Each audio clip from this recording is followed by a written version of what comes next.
আচ্ছা, সো আজকে আমরা যে এক্সপেরিমেন্টটা দেখব সেটা হলো ব্রেক পয়েন্ট অফ ক্লোরিনেশন। তোমাদের ম্যানুয়ালে এক্সপেরিমেন্ট নাম্বার হলো 14। সো ব্রেক পয়েন্ট ক্লোরিনেশন দ্বারা কি বোঝাচ্ছে, অথবা আমরা পানিতে ক্লোরিন যদি অ্যাড করি কতটুকু আমাদের ক্লোরিন প্রয়োজন, অথবা ক্লোরিন ডিমান্ডটা কতটুকু প্রয়োজন, সেটা হলো আমরা আজকের এক্সপেরিমেন্টে জানতে পারবো এই এক্সপেরিমেন্টটা করে, যে ব্রেক পয়েন্ট ক্লোরিনেশনের মাধ্যমে। এখন আমরা আরেকটা কিন্তু টেস্ট করছিলাম, যে ক্লোরাইড টেস্ট করছি। ক্লোরাইড টেস্ট আর ব্রেক পয়েন্ট ক্লোরিনেশন টেস্ট দুইটা কিন্তু ডিফারেন্ট, দুইটা ডিফারেন্ট টেস্ট।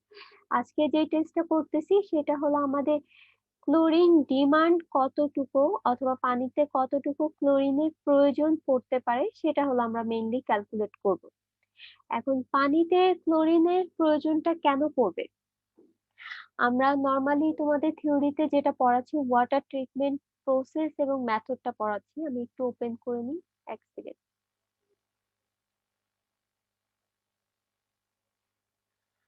আচ্ছা, তো তোমাদের এই ম্যাটেরিয়ালটা দেওয়া আছে এবং ওইখানে আমরা হলো ডিফারেন্ট টাইপের ওয়াটার ট্রিটমেন্ট যে মেথড গুলা ছিল সেগুলা নিয়ে আমরা হলো ডিসকাস করতেছিলাম, এবং আমার জানা মতে অলরেডি আমরা ফিল্ট্রেশন পর্যন্ত কমপ্লিট করে ফেলছি।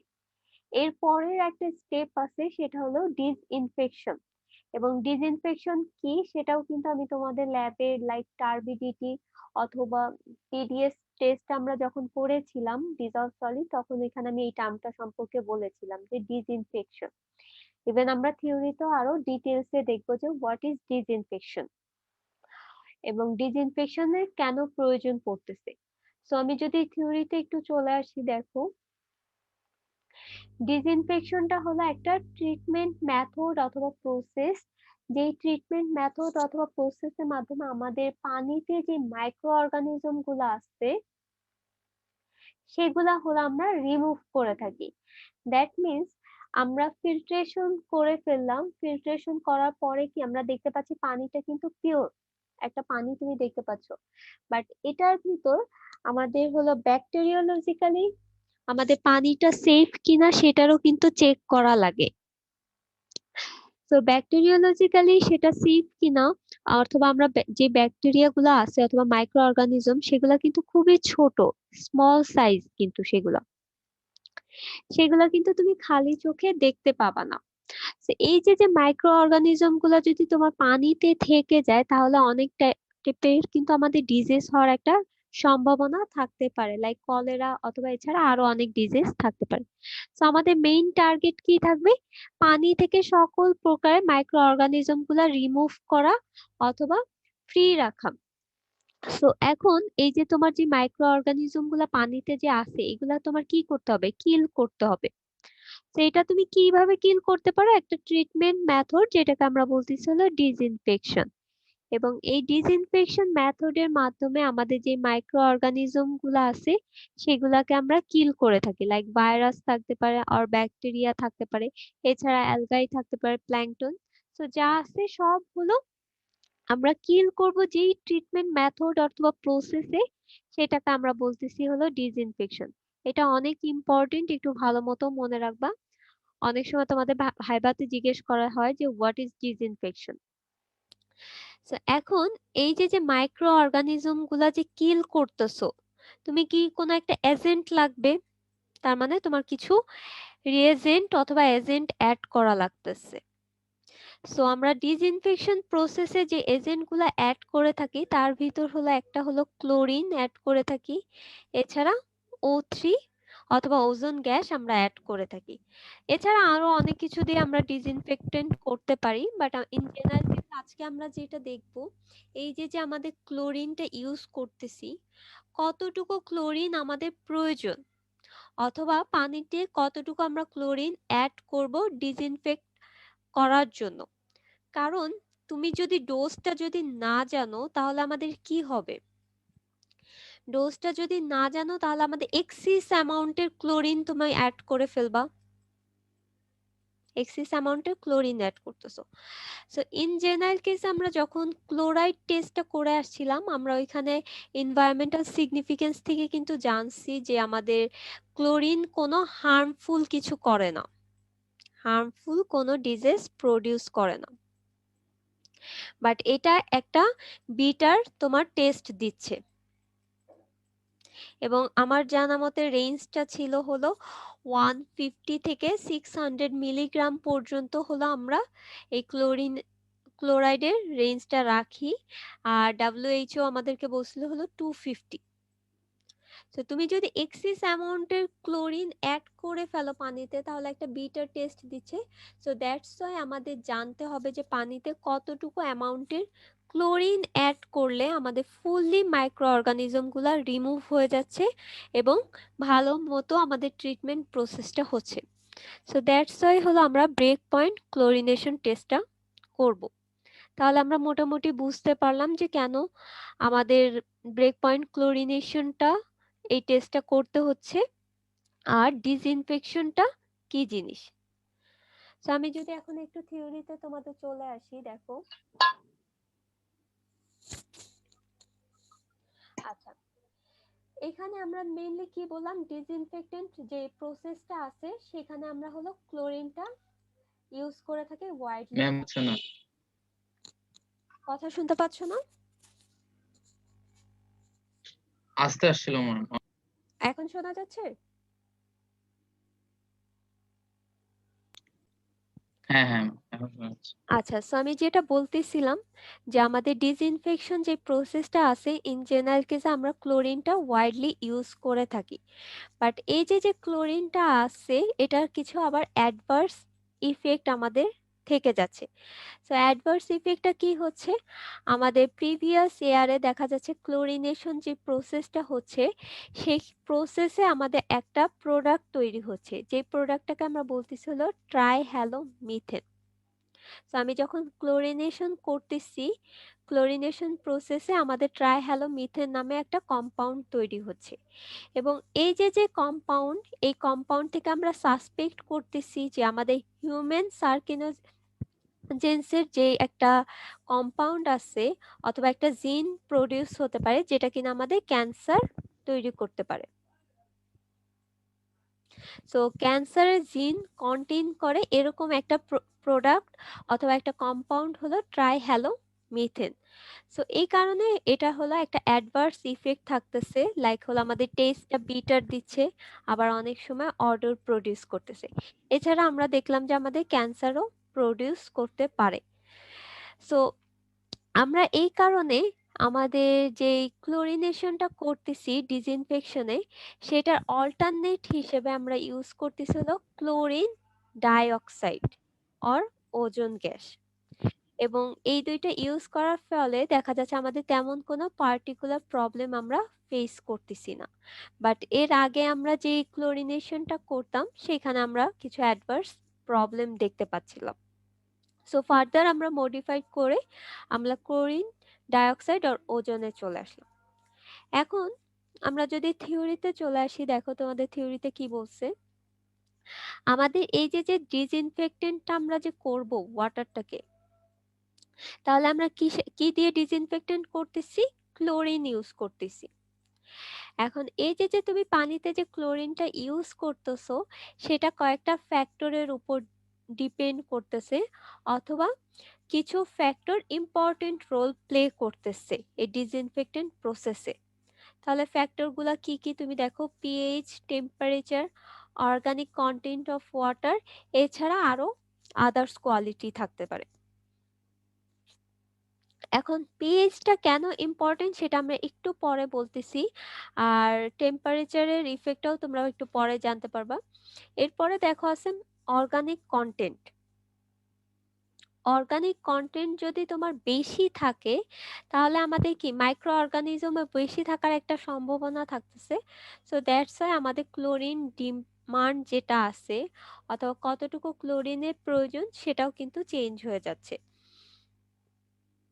সো এই কারণে বলা হয়েছে যে এগুলা হলো আমাদের একটা প্রিডমিনেটিং ফ্যাক্টরস যেগুলা কিনা আমাদের ডিসইনফেক্টেন্ট প্রসেসে ইম্পর্টেন্ট রোল প্লে করতেছে। এখন এই যে ক্লোরিনটা যে আমরা ইউজ করতেছি, এই ক্লোরিনটা হলো ফ্রি ফর্মে থাকে। তাহলে ফ্রি ফর্মে ক্লোরিন গুলা কি কি?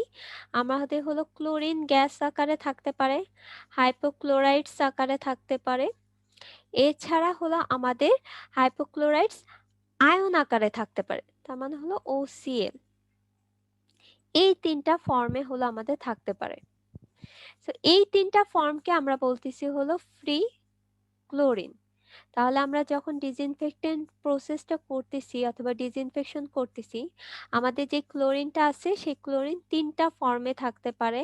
লাইক একটা ক্লোরিন গ্যাস, এই যে লেখাই আছে ক্লোরিন গ্যাস, আর একটা হলো হাইপোক্লোরাইডস, তার মানে হলো HOCl। এছাড়াও দেখা যাচ্ছে যে আমাদের হলো হাইপোক্লোরাইট আয়ন আকারেও থাকতে পারে। এবং এই তিনটা স্পেসিসকে অথবা প্রোডাক্টটাকে আমরা বলতেছি হলো ফ্রি ক্লোরিন। এখন অনেক সময় দেখা যাচ্ছে যে আমাদের এই যে ক্লোরাইড যেটা আছে সেটা আবার হাইপোক্লোরাইট আয়নে কনভার্ট হয়ে যায়। তো আমরা যদি কেমিক্যাল রিঅ্যাকশন গুলো একটু দেখি, দেখো আমরা যখন পানিতে ক্লোরিন অ্যাড করতেছি তখন আমাদের প্রডিউস হচ্ছে হলো হাইপোক্লোরাইট এবং HCl হচ্ছে হাইড্রোক্লোরিক অ্যাসিড। এখন এই যে তুমি বললাম যে আমাদের ফ্রি ক্লোরিনটা আছে, এটা কিন্তু অনেক সময় সোডিয়াম হাইপোক্লোরাইট এবং ক্যালসিয়াম হাইপোক্লোরাইটের আকারেও কিন্তু থাকতে পারে। তার মানে হলো ডাইরেক্ট ক্লোরিন গ্যাস আকারেও কিন্তু নাও থাকতে পারে। তো সেই ক্ষেত্রে কি হচ্ছে দেখো, ক্যালসিয়াম হাইপোক্লোরাইটটা আমাদের পানির সাথে রিঅ্যাকশন করে হাইপোক্লোরাইট ক্লোরাইড যেটা আছে সেটা প্রডিউস করতেছে। সিমিলারলি সোডিয়াম হাইপোক্লোরাইটের ক্ষেত্রেও সেম ভাবে আমাদের পানির সাথে রিঅ্যাকশন করে হাইপোক্লোরাইটটা প্রডিউস করতেছে। এখন এই যে হাইপোক্লোরাইটটা আছে, এই হাইপোক্লোরাইট কিন্তু একটা উইক অ্যাসিড এবং এটা পানিতে যখন থাকতেছে তখন এটা আমাদের রিভার্সেবল একটা রিঅ্যাকশন এখানে হয়। তার মানে হলো উভমুখী যে বিক্রিয়াটা তোমরা কেমিস্ট্রিতে পড়ে আসছো, রিভার্সেবল রিঅ্যাকশন, এটা হলো হাইপোক্লোরাস অ্যাসিডের ক্ষেত্রে এটা হয়ে থাকে। তো এটা মেইনলি হয় হলো আমাদের যখন পিএইচটা আমাদের 4 থেকে 7 এর কাছাকাছি যখন থাকতেছে তখন হলো আমাদের এই রিভার্সেবল রিঅ্যাকশনটা হচ্ছে, তখন হলো আমাদের হাইপোক্লোরাইট আয়নটা প্রডিউস হয়। তার মানে আমি যদি দেখাই, একটু দেখো, এই যে H plus OCl minus. So আমাদের পিএইচটা যদি 8 এর কম হয় তখন আমাদের এইটা প্রডিউস হচ্ছে, আয়নটা প্রডিউস হচ্ছে। আবার যদি 7 এর বেশি হয়ে যায় অথবা 7 এর যদি কম হয় তাহলে এই দিকে হলো আমাদের কনভার্ট হয়ে যাচ্ছে। দ্যাটস আমরা এটাকে বলতেছি হলো একটা উইক অ্যাসিড এবং এই যে রিঅ্যাকশনটা হচ্ছে সেটাকে আমরা বলতেছি হলো রিভার্সেবল রিঅ্যাকশন। তো এই যে তিনটা রিঅ্যাকশন অথবা চারটা রিঅ্যাকশন আমরা দেখতে পেলাম, যে এই যে 1 নাম্বারটা আর এটা, এখানে দেখো আমাদের ক্লোরিন ছিল, তারপরে হলো হাইপোক্লোরাইট আমরা পাচ্ছি, এরপরে হলো হাইপোক্লোরাইট আয়নটাও কিন্তু আমরা পাচ্ছি। তো এই তিনটা জিনিসকে আমরা একসাথে বলতেছি হলো ফ্রি ক্লোরিন। ফ্রি ক্লোরিন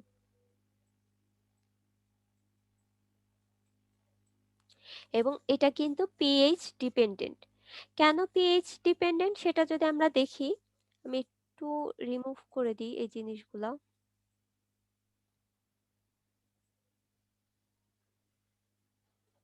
আচ্ছা একটু দেখো, এখানে হলো তোমাদের পিএইচ এর সাথে একটা গ্রাফিক্যাল রিপ্রেজেন্টেশন দেওয়া আছে, যেখানে আমরা দেখতে পাচ্ছি যে আমাদের কোনো একটা সলিউশনে যদি পিএইচটা চেঞ্জ হয় তাহলে আমাদের যে ফ্রি ক্লোরিনটা আছে সেটার কনসেন্ট্রেশনটা কিভাবে চেঞ্জ হচ্ছে অথবা ভ্যারিয়েশনটা কিভাবে হচ্ছে। ইভেন আমাদের এখানে দেখো টেম্পারেচারটা আমরা রাখতেছি হলো 25°C। সো আমাদের পিএইচটা যখন একদমই জিরো থাকতেছে তখন আমাদের সলিউশনে ক্লোরিনটা প্রিডমিনেট। দেখো আমরা একদম ম্যাক্সিমাম ক্লোরিনটা পাচ্ছি এবং পিএইচটা তুমি যত আস্তে আস্তে বাড়াচ্ছ আমাদের ক্লোরিনের কন্টেন্টটা কমে যাচ্ছে এবং 2 পর্যন্ত আসলে একদম আমাদের ম্যাক্সিমাম কোইনসাইড করতেছে হাইপোক্লোরাসের সাথে। এই যে দেখো হাইপোক্লোরাস অ্যাসিডের সাথে।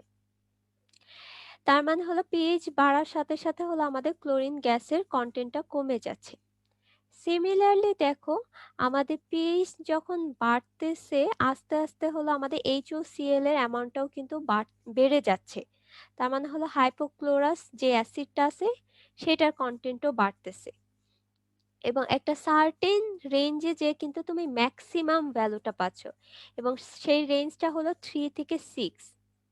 তার মানে দেখো, আমাদের সলিউশনে যখন পিএইচটা 3 থেকে 6 থাকতেছে, তখন হলো আমাদের হাইপোক্লোরাস অ্যাসিডের অ্যামাউন্টটা আমরা ম্যাক্সিমাম পেতে পারি। এরপরে তুমি আবার যখন পিএইচ এর ভ্যালুটা আস্তে আস্তে কমাচ্ছ, তখন আমাদের হাইপোক্লোরাস যে অ্যাসিডটা আছে, সরি আমি একটু ভুল বলছি, পিএইচ যত বাড়াচ্ছ, লাইক আমাদের 6 এর পরে তুমি যদি আরো বাড়াইতে থাকো, তখন আমাদের হাইপোক্লোরাস অ্যাসিডের অ্যামাউন্টটা আস্তে আস্তে ডিক্রিজ হওয়া শুরু করে, এবং সার্টেন টাইম যাওয়ার পরে পিএইচ এ এটা একদম জিরো হয়ে যায়। এরপরে দেখো, আমাদের পিএইচটা দেখা যাচ্ছে যে আবার 7 থেকে আমাদের যে হাইপোক্লোরাইড যে আয়নটা আছে, পিএইচ বাড়ার সাথে কিন্তু আমাদের হাইপোক্লোরাইড আয়নের অ্যামাউন্টটা বেড়ে যাচ্ছে, এবং আমরা ম্যাক্সিমাম পাচ্ছি, দেখা যাচ্ছে যে আমাদের পিএইচ এর ভ্যালুটা যখন 8 অথবা 8.5 এর কাছাকাছি। এবং এই যে আমরা এই গ্রাফটাও কিন্তু আরেকটা জায়গায় দেখেছিলাম, অ্যালকালিনিটি এবং অ্যাসিডিটিতে। অ্যালকালিনিটি এবং অ্যাসিডিটি টেস্টে সিমিলার টাইপের তুমি একটা গ্রাফ দেখেছিলা, যেখানে আমাদের এই তিনটা কন্টেন্টের ডিফারেন্ট ছিল, লাইক কার্বনেট ছিল, বাইকার্বনেট ছিল, আর হাইড্রোক্সাইড মোস্ট প্রবাবলি ছিল, আমার এক্সাক্ট খেয়াল নেই এখন। বাট এখানে আমরা দেখতেছি হলো ফ্রি ক্লোরিন যেটা আছে সেটার কনসেন্ট্রেশনটা কিরকম হচ্ছে পিএইচ বাড়ার সাথে সাথে, এবং এটা কিন্তু একটা ফিক্সড টেম্পারেচারের জন্য। এখন কেন ফিক্সড টেম্পারেচারের জন্য সেটা আমি একটু তোমাদের দেখাতে চাচ্ছি। আমরা দেখো, আমাদের পিএইচটা যখন 7 আর 8 এর মাঝখানে, লাইক যদি আমি ধরি 7.5, এই 7.5 যখন থাকতেছে আমাদের স্যাম্পলের পিএইচটা,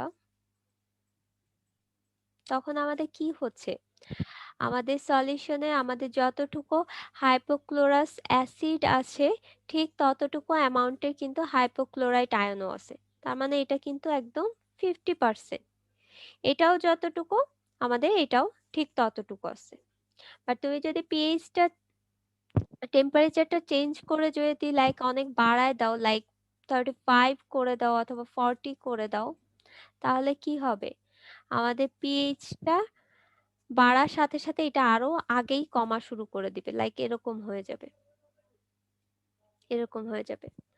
আর সিমিলারলি এটাও আরো আগে থেকেই বাড়া শুরু করে দিবে। তো দেখো, যেখানে আমাদের পিএইচ যখন 7.5 ছিল তখন আমরা 50% এর মতো পাচ্ছিলাম, বাট আমাদের যখন টেম্পারেচারটা তুমি বাড়ায় দিচ্ছ তখন দেখা যাচ্ছে 5.5 অর 6 এর কাছাকাছিতে যে তুমি এরকম একটা পয়েন্টে কোইনসাইড করতেছো। দ্যাটস ওয়াই আমরা কিন্তু বলেছিলাম যে পিএইচ এবং টেম্পারেচারের উপর ডিপেন্ড করতেছে আমাদের ক্লোরিন ডিমান্ড অর ফ্রি যে ক্লোরিনটা আছে সেটার অ্যামাউন্টটা। তাহলে এই গ্রাফটা মোটামুটি আমরা বুঝতে পারছি। এই গ্রাফের ডেসক্রিপশনটাই হলো তোমাদের এখানে দেওয়া আছে। কি বলছে একটু দেখো, আমাদের যে ক্লোরিন গ্যাসটা আছে সেটা আমাদের সিগনিফিক্যান্ট থাকতেছে যখন পিএইচটা বিলো 2, তার মানে আমাদের রেঞ্জটা 2 বলে দিয়েছে। সো 2 যত কম হবে তখন আমাদের সিগনিফিক্যান্ট থাকতেছে হলো ক্লোরিন গ্যাসটা।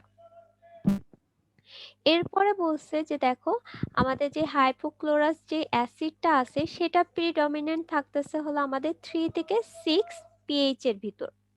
তার মানে এই যে দেখো 3, আমি একটু আগে যেটা বললাম 3 থেকে 6 বরাবর আমাদের যে গ্রাফটা আছে।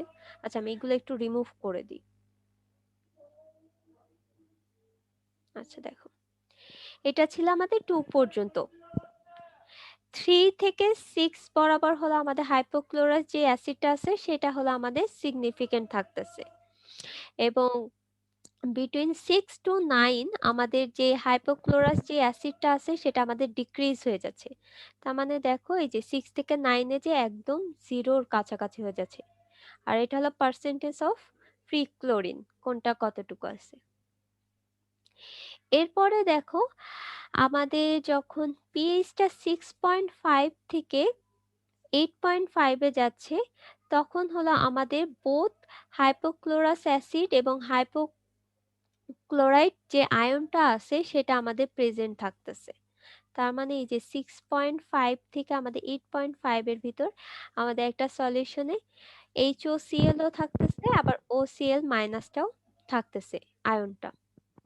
এখানে আরেকটা জিনিস বলা আছে দেখো, আমাদের যখন হাইপোক্লোরাস অ্যাসিডটা যখন ডিক্রিজ হচ্ছে, তখন হাইপোক্লোরাইট আয়নটা কিন্তু ইনক্রিজ হচ্ছে। তার মানে এটা ডিক্রিজ হচ্ছে, এটা ইনক্রিজ হচ্ছে। আর একটা সার্টেন রেঞ্জে যেখানে আমরা দেখতে পাচ্ছি যে 50% এর মতো হাইপোক্লোরাস অ্যাসিড এবং হাইপোক্লোরাস ক্লোরাইড আয়ন থাকতেছে, সে পিএইচটা হলো 6.5 থেকে 8.5। এখন এখানে একটা কথা বলছে যে আমাদের এই যে ফ্রি ক্লোরিনটা তুমি দেখতে পাচ্ছ, লাইক Cl2, HOCl আর OCl মাইনাস, এই তিনটা ফ্রি ক্লোরিনই কিন্তু আমরা ডিসইনফেক্টেন্ট প্রসেসে ইউজ করতেছি। কারণ হলো ক্লোরিনটা পানির সাথে রিয়াকশন করে এটাতে কনভার্ট হয়ে যাচ্ছে। আর পিএইচ যেই রেঞ্জটা আছে সেটা আমাদের যদি একটু চেঞ্জ হয় তাহলে আমাদের এটাতে কনভার্ট হয়ে যাচ্ছে, কারণ এই দুইটা হলো রিভার্সেবল,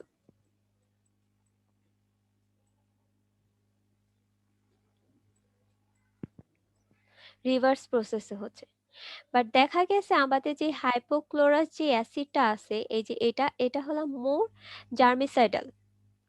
তার মানে এই দুইটার ভিতর আমাদের মোর জার্মিসাইডাল হলো হাইপোক্লোরাস যে অ্যাসিড। বাট এটার একটা অ্যাজাম্পশন বলবো না, আমাদের ডিসঅ্যাডভান্টেজটা হলো এই যে স্পেসিসটা আছে অথবা প্রোডাক্টটা, এটা শর্ট কন্টাক্ট টাইমের জন্য ইফেক্টিভ। লং কন্টাক্ট টাইমের জন্য কেন ইফেক্টিভ না? কারণ আমাদের লং টাইমের ক্ষেত্রে দেখা যাচ্ছে যে যে হাইপোক্লোরাস অ্যাসিডটা ডাইরেক্ট কনভার্ট হয়ে যাচ্ছে আয়নে।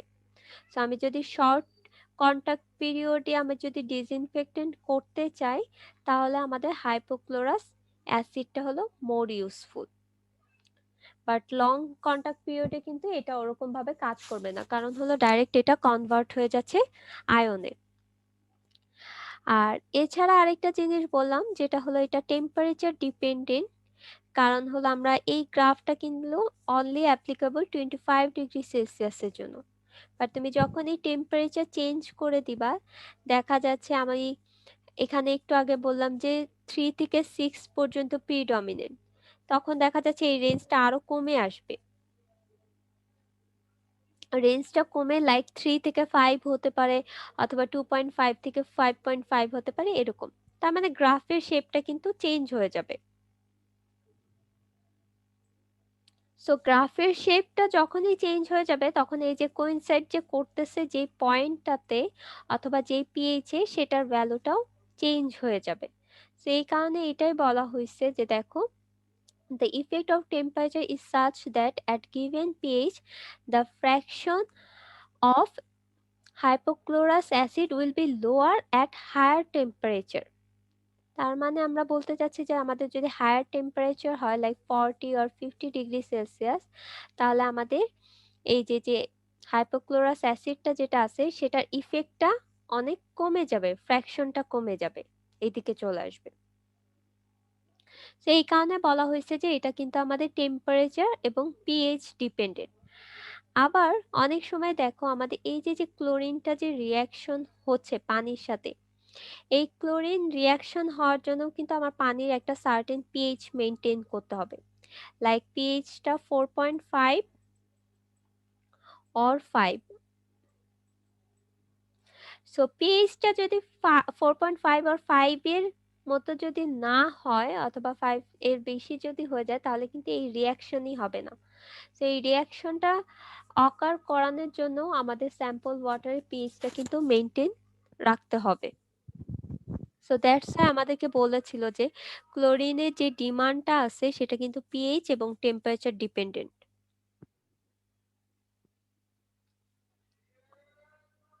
আচ্ছা, তাহলে আমি মোটামুটি এতটুকু বুঝতে পারছি।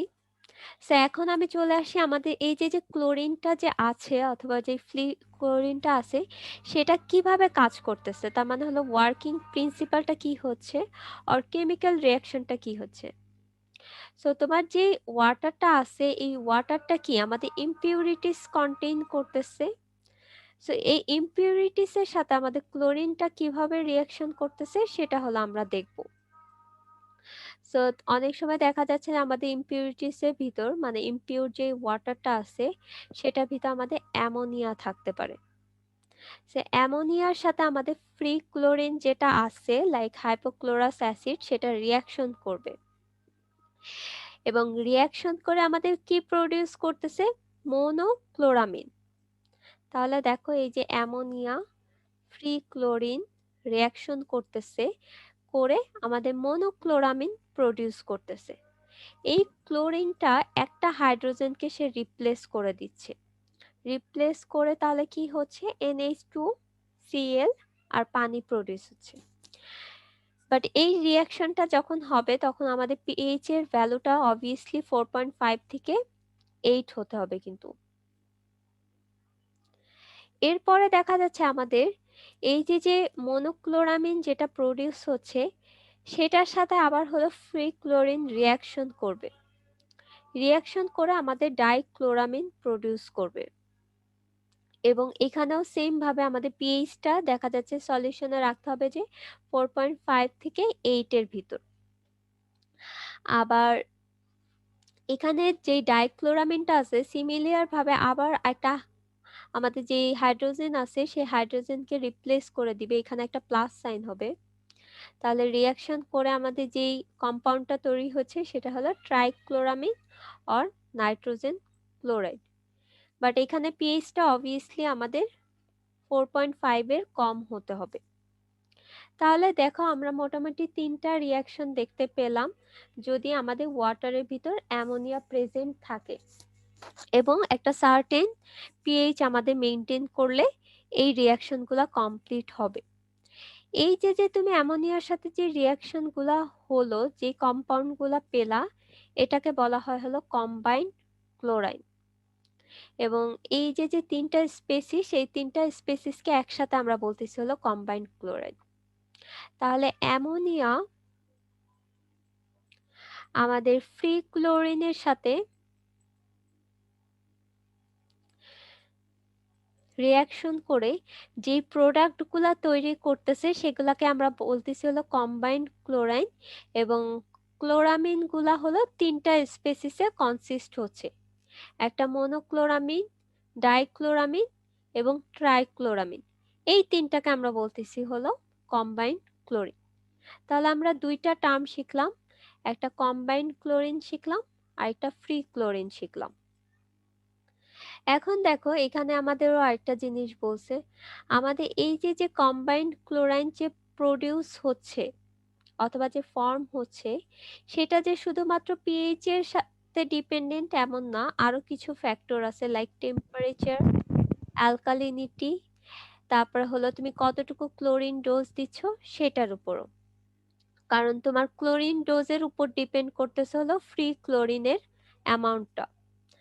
আর ফ্রি ক্লোরিন অ্যামাউন্টটা যদি বেশি হয় তাহলে আমাদের দেখা যাচ্ছে কম্বাইন্ড ক্লোরিনও বেশি প্রডিউস হচ্ছে, আবার ফ্রি ক্লোরিন যদি কম হয় তাহলে কম্বাইন্ড ক্লোরিনও কম প্রডিউস হচ্ছে। তাহলে মোটামুটি আমি অ্যামোনিয়ার সাথে রিঅ্যাকশনটা দেখতে পেলাম। এখন দেখো আমাদের পানিতে যে শুধু এই যে হাইপোক্লোরাস অ্যাসিড যেটা আছে শুধু সেটা অ্যাভেলেবেল এমন না, কারণ আমরা ফ্রি ক্লোরিনের ভিতর কি দেখেছিলাম? ক্লোরিন গ্যাসটাও কিন্তু দেখেছিলাম। তো এগুলাও কিন্তু অ্যাভেলেবেল আছে। তো এগুলা অনেক সময় দেখা যাচ্ছে যে আমাদের যে অ্যামোনিয়াটা আছে সেটার সাথে রিঅ্যাকশন করে ফেলে ক্লোরিন গ্যাস এবং রিঅ্যাকশন করে আমাদের নাইট্রোজেন গ্যাস এবং নাইট্রেট প্রডিউস করে ফেলে। তাহলে দেখো এই যে রিঅ্যাকশনটা আমাদের নাইট্রোজেন গ্যাস প্রডিউস হচ্ছে, আবার অ্যামোনিয়ার সাথে রিঅ্যাকশন করে অনেক সময় নাইট্রেটও প্রডিউস করে। তাহলে এই যে সবগুলা রিঅ্যাকশন এটা কিন্তু একটা সাইমালটেনিয়াস প্রসেসের মাধ্যমে অথবা কন্টিনিউয়াসলি কিন্তু রিঅ্যাকশন গুলা হচ্ছে। এমন না যে এটা হচ্ছে এটা স্টপ হয়ে আছে অথবা আগেরগুলা স্টপ হয়ে আছে এরকম না। কন্টিনিউয়াসলি এই রিঅ্যাকশন গুলা হচ্ছে। এখন আমাদের এই যে ক্লোরামিন যেগুলা প্রোডিউস হচ্ছে সেটার ভিতর দেখা যাচ্ছে আমাদের মোনো এবং ডাইক্লোরামিনটা সিগনিফিকেন্টলি আমাদের ডিসইনফেক্টেন্ট পাওয়ার আছে। তার মানে এই যে ২ টা আছে সেটা ডিসইনফেক্টেন্ট প্রসেসে আমাদের পাওয়ারটা বেশি কম্পেয়ার টু ট্রাইক্লোরামিন। সো আমরা যখন ট্রিটমেন্ট করি অথবা কম্বাইন্ড যে ক্লোরিনটা আছে সেই ক্লোরিনটা যখন আমরা ডিসইনফেক্টেন্ট প্রসেসে ইউজ করি অথবা রিঅ্যাকশনটা হয় তখন এই ২ টা হলো বেশি আমাদের কাজ করতেছে। কারণ হলো এই ২ টার মাধ্যমে আমরা ব্যাকটেরিয়াটা অনেক বেশি রিমুভ করতে পারি অথবা এদের ডিসইনফেক্টেন্ট পাওয়ারটা অনেক বেশি। তাহলে এখানে এই কথাটাই বলা আছে।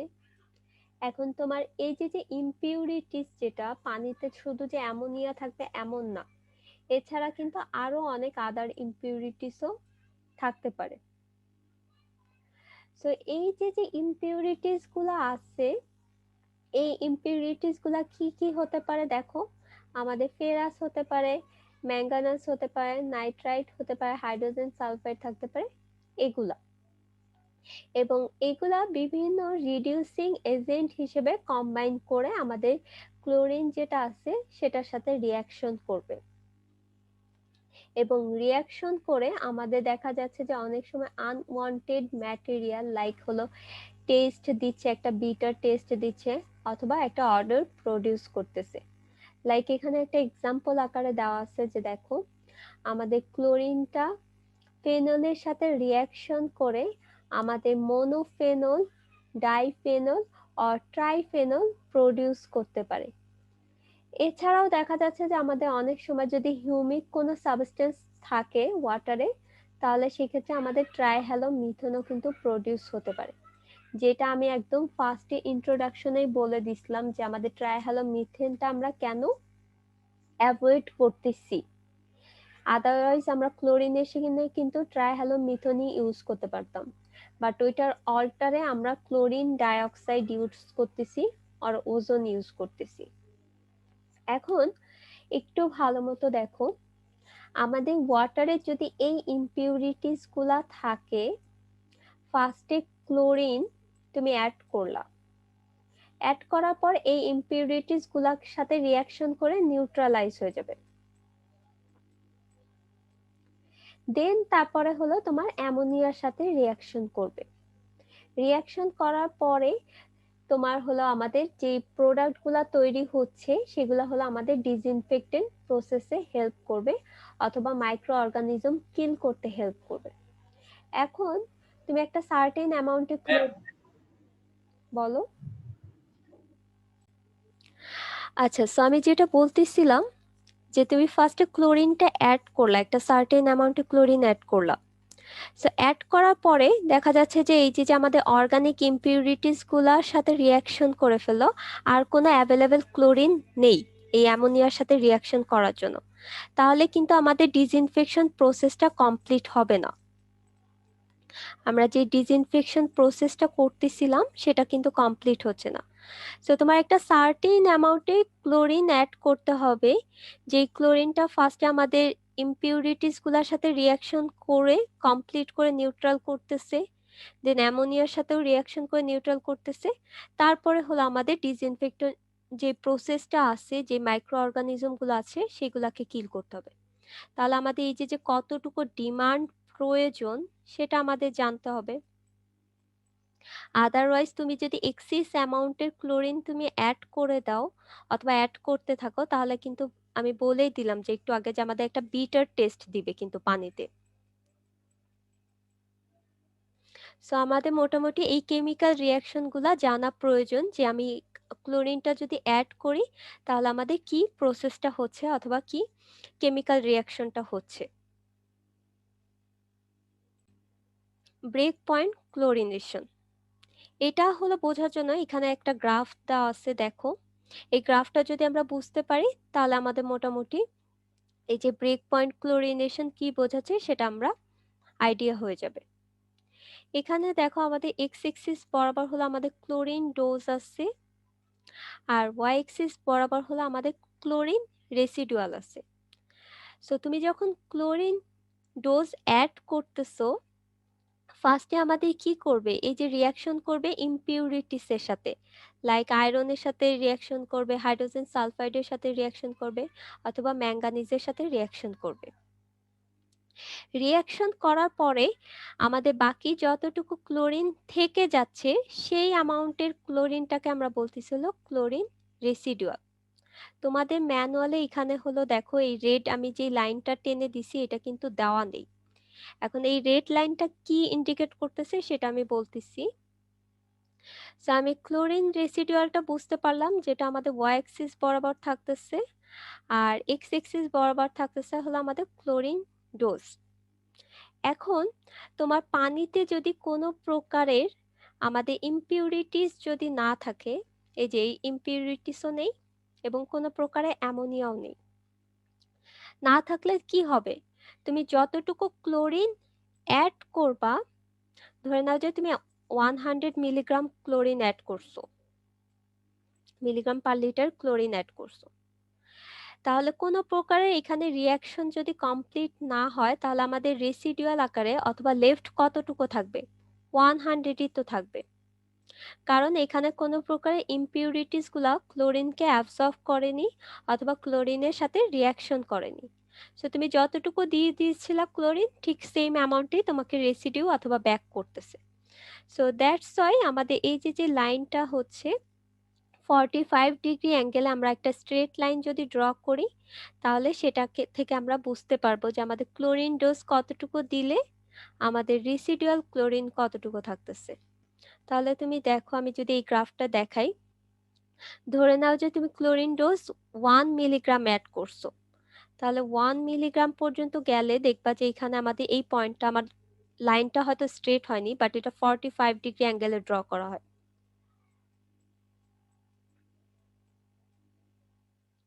সো তুমি দেখা যাচ্ছে 1 মিলিগ্রাম পার লিটার যদি ক্লোরিন ডোজ অ্যাড করো, তাহলে আমাদের রেসিডিউয়ালটাও ঠিক সেম ভাবে 1 থাকবে।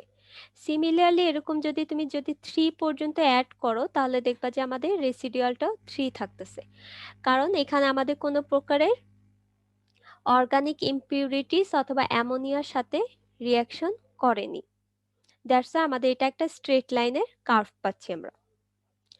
বাট আমাদের ওয়াটারের ভিতর যদি কোনো প্রকারে ইমপিউরিটিস থাকে, লাইক এই যে যে অর্গানিক ইমপিউরিটিস গুলো আমরা বললাম, সেটা যদি প্রেজেন্ট থাকে তাহলে ফার্স্টে কি করবে, তাহলে ফার্স্টে যেটা করবে আমাদের ক্লোরিনটা হলো এই অর্গানিক ইমপিউরিটিস এর সাথে তোমার রিয়াকশন করবে। সো তুমি ফার্স্টে ধরে নাও যে 10 মিলিগ্রামের পর্যন্ত পার লিটার পর্যন্ত তুমি ক্লোরিন দিলা, দেওয়ার সাথে সাথে কিন্তু ফার্স্টে আমাদের যে অর্গানিক ইমপিউরিটিস গুলো আছে সেগুলা কিন্তু রিয়াকশন করে ফেলবে।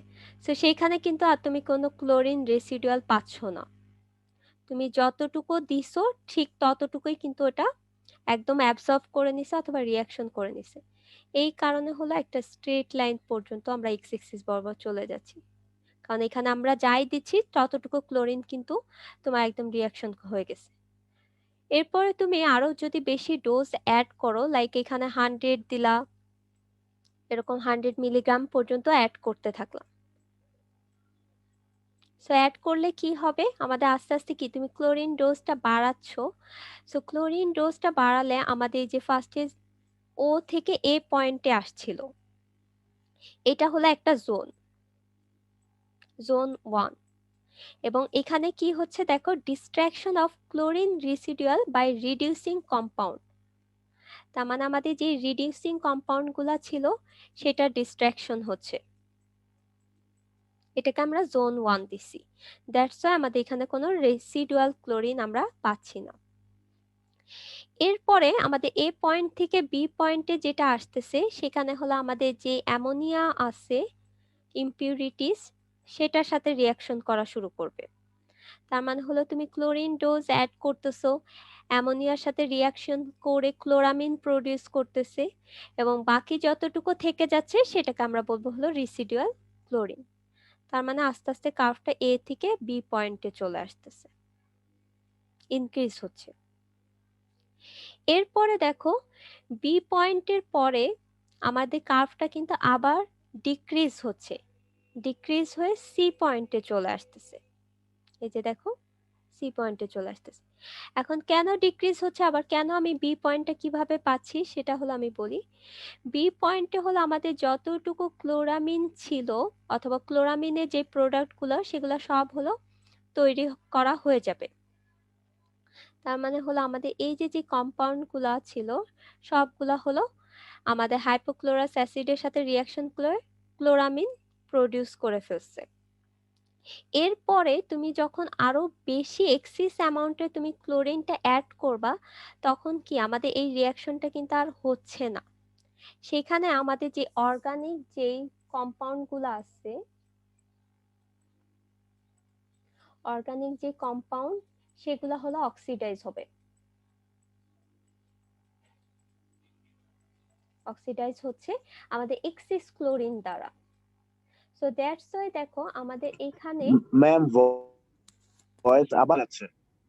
আচ্ছা একটু দেখো বি পয়েন্টে কিন্তু আমাদের এখন অর্গানিক যে কম্পাউন্ডগুলো আছে সেগুলা হলো আমাদের অক্সিডাইজ হওয়া শুরু করছে। সো যখন বি পয়েন্টে থাকতেছে আমাদের কিন্তু অর্ডার অনেক বেশি থাকবে, আমাদের যে অর্ডার প্রডিউস করতেছে অর্গানিক যে ওয়েস্টগুলা ম্যাটেরিয়ালগুলা সেগুলো অর্ডারের অ্যামাউন্টটা অনেক বেশি। সো আস্তে আস্তে এক্সিস অ্যামাউন্টে তুমি ক্লোরিন অ্যাড করতেছো, অক্সিডাইজ হচ্ছে, হতে হতে সি পয়েন্ট পাচ্ছ এবং সি পয়েন্টে একদম অর্ডার ফ্রি কম্পাউন্ডগুলো তৈরি হচ্ছে। এবং এই যে যে পয়েন্টটা আছে সেটাকে আমরা বলতেছি হলো ব্রেক পয়েন্ট। তাহলে ব্রেক পয়েন্টে মোটামুটি আমাদের দেখা যাচ্ছে যে আমাদের যে অর্গানিক যে ওয়েস্টগুলো আছে সবগুলো অক্সিডাইজড হয়ে যাচ্ছে ক্লোরিন দ্বারা। এরপরে দেখো সি পয়েন্টের পরে তুমি যদি আরো ক্লোরিন অ্যাড করো তাহলে কিন্তু আমাদের মোটামুটি অলরেডি সব রিয়াকশন কমপ্লিট হয়ে গেছে। তার মানে হলো আমাদের ইম্পিউরিটিস গুলো আর কোনো ক্লোরিনের সাথেও রিয়াকশন করতেছে না, আবার রিডিউসিং এজেন্ট গুলো আর কোনো ক্লোরিনের সাথে রিয়াকশন অথবা কেমিক্যাল কোনো অ্যাকশন হচ্ছে না। এরপরে তুমি যতই ক্লোরিন অ্যাড করো আমাদের কার্ভটা আবার বাড়তে শুরু করবে। এখন দেখো সি পয়েন্টটাকে আমি ব্রেক পয়েন্ট বলতেছি। এই সি পয়েন্টের পরে তুমি কার্ভের যে কোনো একটা পয়েন্ট নাও, লাইক আমাদের ধরে নাও যে ক্লোরিন ডোজ তুমি অ্যাড করলা 9 বরাবর তুমি উঠে যাও উপরে।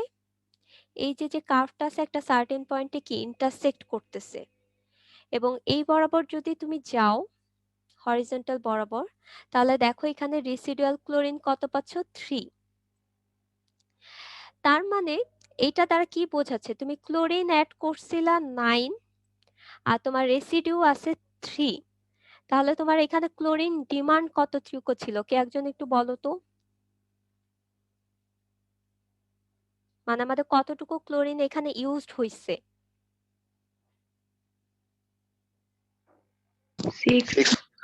6 পর্যন্ত কিন্তু ইউজ হইছে। তার মানে হলো এই যে যে সি পয়েন্টটা যে তুমি পাচ্ছ, সি পয়েন্টের পরে গ্রাফে যে কোনো পয়েন্টেই তুমি নাও না কেন সেখানে দেখা যাচ্ছে যে আমাদের ক্লোরিন ডিমান্ডের ভ্যালুটা সেম থাকতেছে। তার মানে হলো তুমি যদি এখানে 10 নাও, 10 বরাবর উপরে উঠে যাও এবং এখানে 4 এ কিন্তু ইন্টারসেক্ট করবে। আমার লাইনগুলো স্ট্রেট হচ্ছে না বাট এটা 4 এই কিন্তু ইন্টারসেক্ট করবে। সো এটা থেকে তুমি সেম ভাবে দেখা যাচ্ছে যে 10 মাইনাস যদি 4 করো তাহলে আমি কিন্তু ডাইরেক্ট 6ই পাচ্ছি। তো আমাদের ব্রেক পয়েন্টের পরে আমি যেই পয়েন্টটাই নেই না কেন সেই পয়েন্ট থেকে কিন্তু আমাদের ক্লোরিন ডিমান্ড যতটুকু সেটা ফিক্স থাকতেছে। আর এর আগে যদি তুমি কোনো পয়েন্ট নিতা তাহলে ক্লোরিন ডিমান্ড কিন্তু ফিক্স থাকতো না, কারণ দেখা যাচ্ছে যে সেখানে আমাদের রিডিউসিং এজেন্ট যেগুলো আছে সেগুলোর রিয়াকশন হয়েছে, তারপর ক্লোরামিনের জন্য একটা সার্টেন অ্যামাউন্টের ডিমান্ড প্রয়োজন, আবার ডিস্ট্রাকশনের জন্য একটা সার্টেন অ্যামাউন্টের ডিমান্ড প্রয়োজন।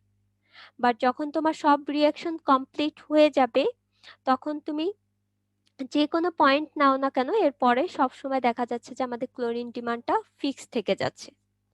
তাহলে আমরা এই যে যে কার্ভটা আছে এই কার্ভের ব্রেক পয়েন্ট জানতে পারতেছি এবং ব্রেক পয়েন্টের পরে আমাদের ক্লোরিন ডিমান্ড কতটুকু সেটাও আমরা জানতে পারতেছি। এখন তোমাদের মেইনলি এই যে এক্সপেরিমেন্টটা যে আমরা করতেছি এটার অ্যাপ্লিকেশনে আমি এখন আসি। সো এখন তুমি একটা ওয়াটার নিলা, ওয়াটারে দেখা যাচ্ছে যে তোমার ক্লোরিন ডিমান্ড 7 প্রয়োজন, ক্লোরিন ডিমান্ডটা 7 প্রয়োজন, বাট তুমি যদি ক্লোরিন অ্যাড করো 5 এর মতো তাহলে কিন্তু রিয়াকশনটা আর হবে না। সো আমি যেটা বলতেছিলাম যে আমাদের ব্রেক পয়েন্টের পরে আমি যে কোনো একটা পয়েন্ট যদি নেই ক্লোরিন ডোজে, সেখান থেকে কিন্তু আমি ক্লোরিন ডিমান্ডটা বের করতে পারবো, এবং আমি তোমাদেরকে এক্সাম্পলে দেখাচ্ছিলাম যদি আমি ক্লোরিন ডোজ 9 অ্যাড করি অথবা আমাদের স্যাম্পল ওয়াটারে যদি 9 মিলিগ্রাম পার লিটারে ক্লোরিন ডোজ অ্যাড করি আর সেখান থেকে আমি যদি দেখি যে আমাদের রেসিডুয়াল আসতেছে 3, এবং তাহলে আমি ক্লোরিন ডিমান্ডটা পাচ্ছি 9 - 3 = 6। তার মানে আমাদের যে রিডিউসিং যে কম্পাউন্ডগুলো আছে সেগুলো ডিস্ট্রাকশন করতে, ক্লোরামিন ফর্মেশনের জন্য এবং ডিস্ট্রাকশন করতে যে অর্গানিক কম্পাউন্ড আছে সেগুলোর জন্য অ্যাটলিস্ট আমাদের মিনিমাম 6 মিলিগ্রাম পার লিটারের ক্লোরিন ডিমান্ড প্রয়োজন। সো এখন আমাদের যে অ্যাপ্লিকেশনটা আছে, এই যে এক্সাম্পলটা করতেছি অথবা এই যে এক্সপেরিমেন্টটা করতেছি, সেটা অ্যাপ্লিকেশন হলো তোমার দেখা যাচ্ছে ক্লোরিন ডিমান্ড 6, বাট তুমি স্যাম্পল ওয়াটারে ক্লোরিন অ্যাড করলা 5 পর্যন্ত। সো 5 পর্যন্ত যদি তুমি ক্লোরিন অ্যাড করো তাহলে দেখা যাচ্ছে আমাদের বাকি যে পোর্শনটুকু আছে, এই যে জোনটা আছে, এই জোনটা কমপ্লিট হবে না। সো এটাকে আমি নাম দিয়েছিলাম জোন 1, এটা জোন 2, জোন 3, এটা হলো জোন 4। সো তোমার সার্টেন অ্যামাউন্টে যে জোনগুলো আছে এই জোনে যে রিয়াকশনগুলো হচ্ছে সেই রিয়াকশনগুলো কমপ্লিট করার জন্য আমাদের একটা কতটুকু ক্লোরিন ডিমান্ড প্রয়োজন সেটা আমাদের জানা দরকার। সো তুমি যদি ক্লোরিন ডিমান্ডটা না জানো তাহলে তুমি বুঝতে পারবা না যে কতটুকু ক্লোরিন ডোজ তোমার অ্যাপ্লাই করতে হবে। সো এটাই হলো মেইনলি আমাদের এই যে এক্সপেরিমেন্টটা করতেছি, এক্সপেরিমেন্টের অ্যাপ্লিকেশন, যে আমাদের মিনিমাম কতটুকু ক্লোরিন ডিমান্ড প্রয়োজন অথবা আমাদের ক্লোরিন ডোজ কতটুকু অ্যাড করলে অ্যাটলিস্ট ডিমান্ডটা ফুলফিল হবে। এখন দেখো এই গ্রাফের ফুল ডেসক্রিপশনটাই হলো তোমাদের এখানে দেওয়া আছে, যে আমাদের ফার্স্টে এইটা যেহেতু তোমাদের ম্যানুয়ালে দেওয়া নেই, বাট পরীক্ষার সময় কিন্তু যদি কোনো কার্ভ ড্র করতে বলা হয় তাহলে কিন্তু এই কার্ভটা ড্র করে দিতে হবে।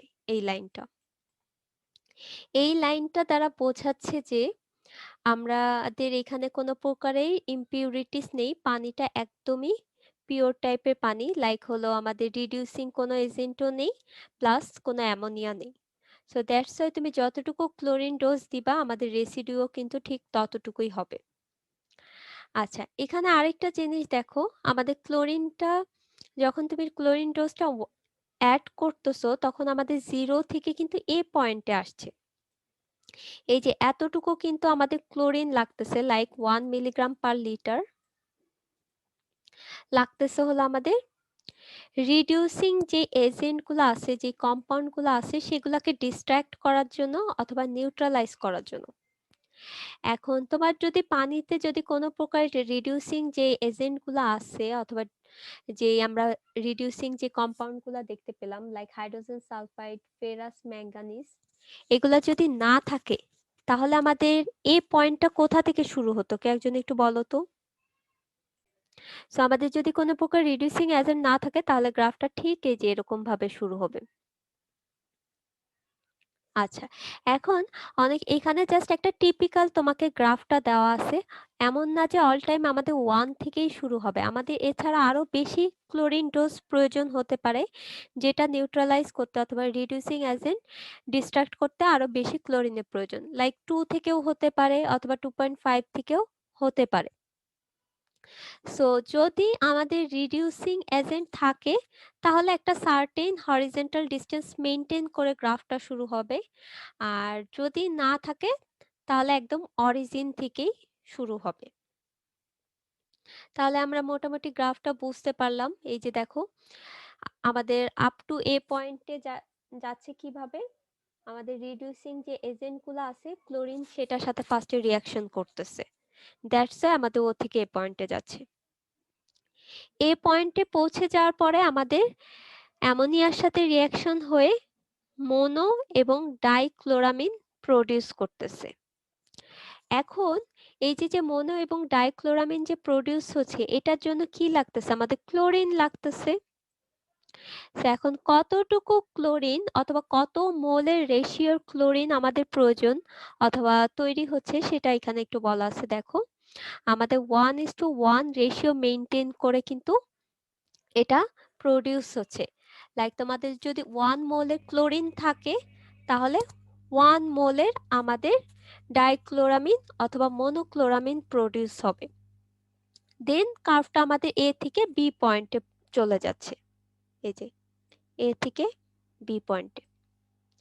এখন আমাদের যখন ক্লোরামিন তোমাদের রিয়াকশন হয়ে গেছে, ক্লোরিনের সাথে অ্যামোনিয়া রিয়াকশন কমপ্লিট হয়ে গেছে, এরপরে তুমি যদি আরো ক্লোরিন অ্যাড করো অথবা ক্লোরিনের যেই কনসেন্ট্রেশন আছে সেটা যদি ইনক্রিজ করো তাহলে সেখানে দেখা যাচ্ছে যে আমাদের অ্যামোনিয়া এবং নাইট্রেট প্রডিউস হচ্ছে, কিন্তু যেটা আমি অলরেডি তোমাদেরকে দেখায় আসছি। এবং সেই ক্ষেত্রে আমাদের কার্ভটা দেখা যাচ্ছে বি থেকে সি তে চলে আসতেছে।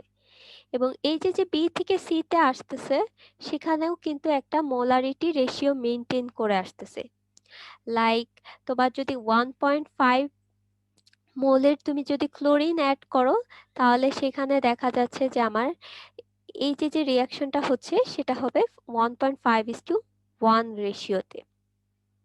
তাহলে 1.5 মোলের ক্লোরিনের সাথে রিয়াকশন হয়ে অ্যামোনিয়ার আদার যে এক্সিস যে কম্পাউন্ডগুলো আছে সেগুলা প্রডিউস করবে। এবং এই যে বি থেকে সি এখানে কিন্তু আমাদের অর্গানিক যে কম্পাউন্ডগুলা সেগুলা কিন্তু ডিস্ট্রাক্ট হচ্ছে অর অক্সিডাইজ হচ্ছে। আচ্ছা, যখন সব অক্সিডাইজ হয়ে যাবে সি পয়েন্টটাকে তখন আমরা বলতেছি হলো ব্রেক পয়েন্ট। যে পয়েন্টটাকে তোমার সকল অ্যামোনিয়া কনভার্ট হয়ে যাচ্ছে নাইট্রোজেনে অথবা সকল যে অর্গানিক যেই কম্পাউন্ডগুলো আছে সেগুলো একদম অক্সিডাইজ হয়ে যাচ্ছে। সো যেই পয়েন্টে সবকিছু একদম রিয়াকশন কমপ্লিট হয়ে যাচ্ছে অ্যামোনিয়ার, সেই পয়েন্টটাকে আমরা নাম দিচ্ছি C point or break point.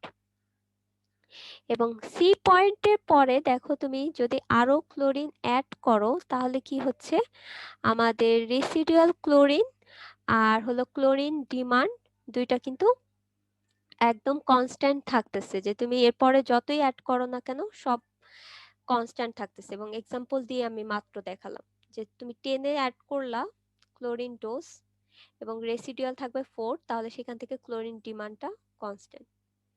এবং আমরা ক্লোরিন ডিমান্ডটা বের করি হলো সি পয়েন্টের পর থেকে। তাহলে তোমার ক্লোরিন ডিমান্ডটা তুমি সি পয়েন্টের পর থেকে বের করতে পারবা। এবং ক্লোরিন ডিমান্ডটা হচ্ছে দ্য ডিফারেন্স বিটুইন আমাদের chlorine doses minus chlorine residual. এখানে তোমাদের লেখা আছে যে ক্লোরিন কিভাবে এই যে বের করা হয়। The difference between the amount of chlorine added to the water and the amount of residual chlorine is known as chlorine demand. আচ্ছা, এরপরে এখানেও আরেকটা কথা বলা আছে যে আমাদের এনভায়রনমেন্টাল সিগনিফিকেন্স আমি অলরেডি তোমাদেরকে বললাম যে আমাদের ডিসইনফেকশন যে প্রসেসটা আছে সেটা যদি আমরা ঠিক মতো কমপ্লিট করতে চাই তাহলে অবভিয়াসলি আমাদের ব্রেক পয়েন্টটা জানা প্রয়োজন। তো আমরা যদি ব্রেক পয়েন্টটা না জানি তাহলে কিন্তু আমাদের কতটুকু ক্লোরিন ডিমান্ড সেটা আমরা কিন্তু ফিক্সড করে বলতে পারবো না। তাহলে মোটামুটি এতটুকু পোর্শন পর্যন্ত আমরা বুঝতে পারছি। এই কার্ভটা কিন্তু অনেক ইম্পর্টেন্ট তোমাদের বোথ থিওরির জন্য ইম্পর্টেন্ট এবং হলো ল্যাবে যেটা করানো হচ্ছে সেটার জন্য ইম্পর্টেন্ট। থিওরিতে আরো ডিটেলসে তোমাদেরকে দেখানো হবে যে আমাদের পিএইচটা কত হলে অথবা কিরকম হলে আমাদের কি চেঞ্জটা আসতেছে। তাহলে এতটুক পোর্শন পর্যন্ত আমরা সবাই মোটামুটি বুঝতে পারছি আই থিঙ্ক, যে আমাদের এনভায়রনমেন্টাল সিগনিফিকেন্স আর হলো এই যে কার্ভের যে ডেসক্রিপশন সেটা। এখন আমি চলে আসবো হলো আমাদের যে অ্যাপারেটাস আছে এবং প্রসিজারে চলে আসবো, ল্যাবে যে প্রসিজার এবং অ্যাপারেটাসে। এখানে দেখো আমরা একটা ফ্লাক্স ইউজ করব, আর হলো আমাদের বিকার থাকবে, সিলিন্ডার থাকবে, আর ড্রপার থাকবে, আর স্টিয়ারার থাকবে। সেগুলো মোটামুটি অ্যাপারেটাস সম্পর্কে তোমরা সবাই ইউজ টু। এখন এখানে দেখো আমরা যে রিয়েজেন্ট গুলা অ্যাড করব, আমাদের একটা স্টার্চ ইন্ডিকেটর ইউজ করতেছি। এখানেও কিন্তু আমরা টাইট্রেশন করব।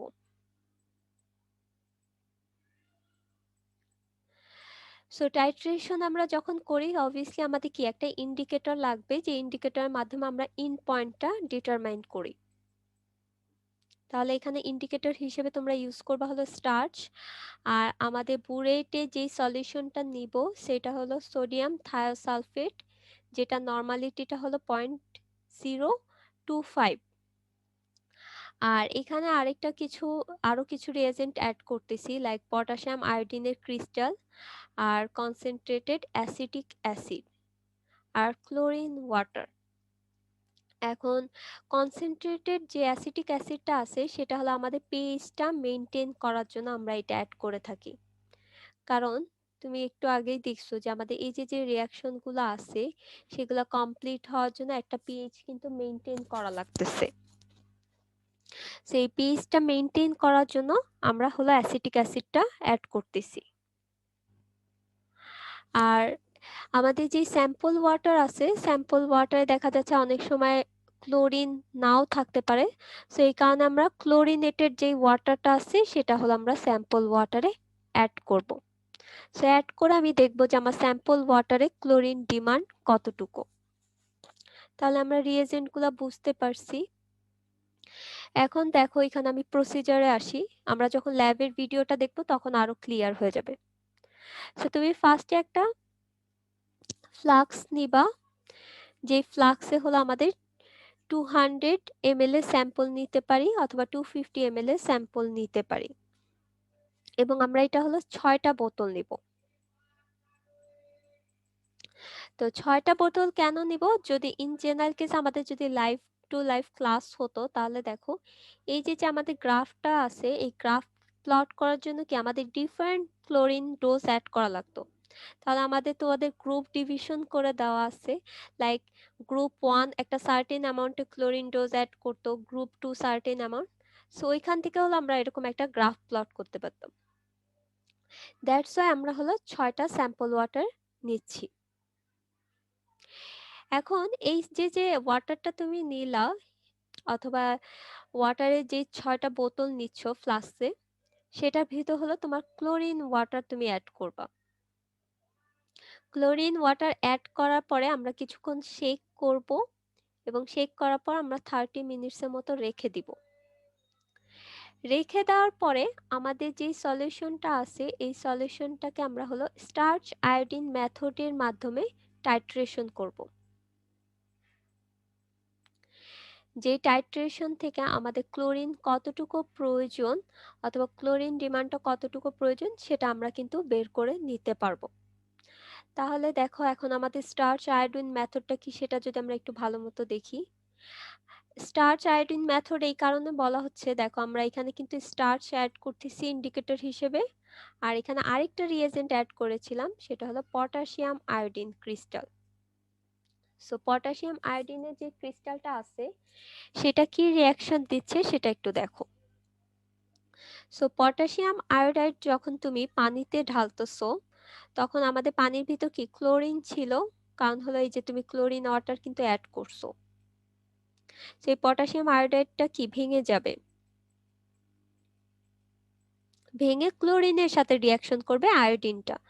তো আয়োডিন ক্লোরিনের সাথে যখন রিয়াকশন করবে তখন হলো আয়োডিন প্রডিউস করবে ফ্রি আয়োডিন, আর ক্লোরিনটা অ্যাভেলেবেল থেকে যাচ্ছে। এবং এই যে রিয়াকশনটা হচ্ছে, এই যে আমাদের আয়োডাইডটা আয়োডিনে কনভার্ট হয়ে যাচ্ছে, এটার জন্য আমাদের পিএইচটা কিন্তু 6 অর লেস হতে হবে। 6 না, সরি 8 অর 8 এর লেস হতে হবে। দ্যাট মিন্স পিএইচটা অবভিয়াসলি আমাদের 8 এর কম হতে হবে, অথবা 8 হলেও চলবে। এখন দেখো এই যে আয়োডিনটা প্রডিউস হলো, এখন আমাদের ফ্লাক্সে কি ছিল, স্যাম্পল ওয়াটার ছিল, আর আমরা এখানে বুরেটের মাধ্যমে টাইট্রেশন করব। সো বুরেটে আমরা যেটা দিয়েছিলাম সেটা আমি কি বলছিলাম, দেখো এই যে আমাদের সোডিয়াম থায়োসালফেট অ্যাড করেছিলাম। সো সোডিয়াম থায়োসালফেটের মাধ্যমে আমরা যদি টাইট্রেশন করি, তাহলে আমাদের যে কেমিক্যাল রিয়াকশনটা হচ্ছে সেটা যদি দেখি, সোডিয়াম থায়োসালফেট আয়োডিনের সাথে রিয়াকশন করে সোডিয়াম আয়োডাইড প্রডিউস করতেছে, অথবা এখানে যদি আরো সিম্পলিফাইড করে লিখি যে এরকম আয়োডিন থাকতেছে। এখন এই যে যে আয়োডিনটা আছে, এই আয়োডিনটা আবার স্টার্চের সাথে রিয়াকশন করবে, কারণ আমরা ইন্ডিকেটর হিসেবে এখানে স্টার্চ অ্যাড করেছিলাম। সো তুমি যখন স্যাম্পল ওয়াটারের ভিতর স্টার্চ অ্যাড করতেছো তখন আমাদের কালারটা ব্লু হয়ে যাবে। এই যে দেখো, ব্লু একটা কালার প্রডিউস করতেছে। সো ব্লু কালার যখন প্রডিউস করবে, আমাদের বুলেটের ইনিশিয়াল একটা রিডিং জানো, আস্তে আস্তে তুমি টাইট্রেশন শুরু করলে আমাদের এই ব্লু কালারটা ডিজিপিয়েট হয়ে যাবে অথবা কালারলেস হয়ে যাবে।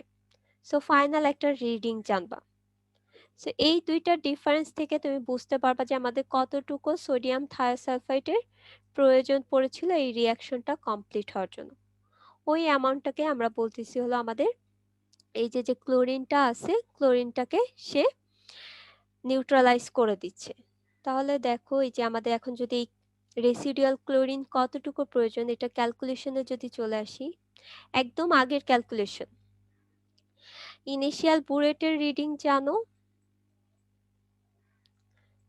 ফাইনাল রিডিং জানো, এই দুইটা ডিফারেন্স থেকে হলো তুমি আমাদের কত এমএল এর সোডিয়াম থায়োসালফেটের প্রয়োজন পড়তেছে সেটা তুমি জেনে যাবা। এই অ্যামাউন্টটাকে বলতেছি হলো আমাদের রেসিডুয়াল ক্লোরিন। তার মানে হলো কতটুকু রেসিডিউ থেকে যাচ্ছে সে অ্যাবজর্ব করার পরে, তাহলে আমরা কিন্তু সেটা বের করতে পারতেছি। এবং এটার সাথে একটা মাল্টিপ্লাইং ফ্যাক্টর দ্বারা তোমার মাল্টিপ্লাই করতে হবে। আর মাল্টিপ্লাইং এর ফর্মুলা তো আমরা অলরেডি আগেই জানি, যে নর্মালিটি অফ যে প্রোডাক্টটা তুমি বুরেটে দিচ্ছ সেটা নর্মালিটি, আর equivalent weight of chlorine 1000 divided by ml sample water. এখানে যদি তুমি 250 ml এর স্যাম্পল নাও তাহলে 250 দিয়ে করবা, যদি 100 ml এর স্যাম্পল নাও তাহলে 100 দ্বারা ডিভাইড করবা। আর তোমার নর্মালিটি কিন্তু দেওয়াই আছে 0.025। তাহলে তুমি নর্মালিটি জানো, ইকুইভ্যালেন্ট ওয়েট জানো, আর স্যাম্পল জানো, তাহলে মাল্টিপ্লাইং ফ্যাক্টরটা পেয়ে গেলা। সো এইটার সাথে তুমি আমাদের বুরেট রিডিং এর ডিফারেন্সটা যদি মাল্টিপ্লাই করে দাও তাহলে রেসিডুয়াল ক্লোরিন কতটুকু সেটা তুমি পেয়ে যাচ্ছ। এবং এইটাই হলো আমাদের মেইন টার্গেট, যে আমাদের একটা স্যাম্পল ওয়াটারে কতটুকু রেসিডুয়াল ক্লোরিন থাকতেছে অথবা কতটুকু অ্যাভেলেবেল ক্লোরিন থেকে যাচ্ছে রিয়াকশন কমপ্লিট হওয়ার পর, সেটা আমরা হলো ডিটারমাইন করতেছি। তাহলে এতটুকু পোর্শন পর্যন্ত বুঝতে পারছো? আমি যদি ভিডিওটা দেখাই তাহলে আই থিংক আরো বুঝতে পারবা ভালো মতো। আচ্ছা, এটুক পোর্শন পর্যন্ত কারো কোনো কোশ্চেন?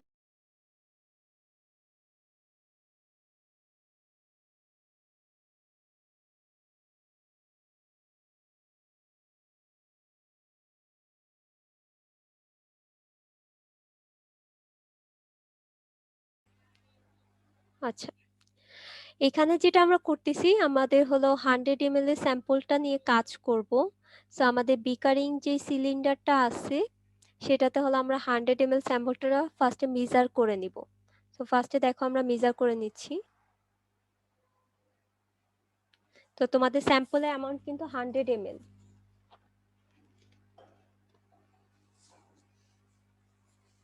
আচ্ছা, সো 100 ml এর স্যাম্পলটাকে ফার্স্টে তুমি কি করতেছো, একটা ফ্লাস্কে নিচ্ছ।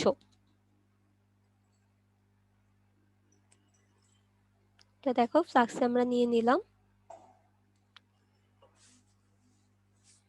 এরকম আমাদের হলো 6টা বোতলে আমরা নিব, কারণ হলো প্রত্যেকটা বোতলে আমাদের ডিফারেন্ট অ্যামাউন্টের ক্লোরিন ডোজ অ্যাড করব। এই যে দেখো এটা হলো ক্লোরিন ওয়াটার।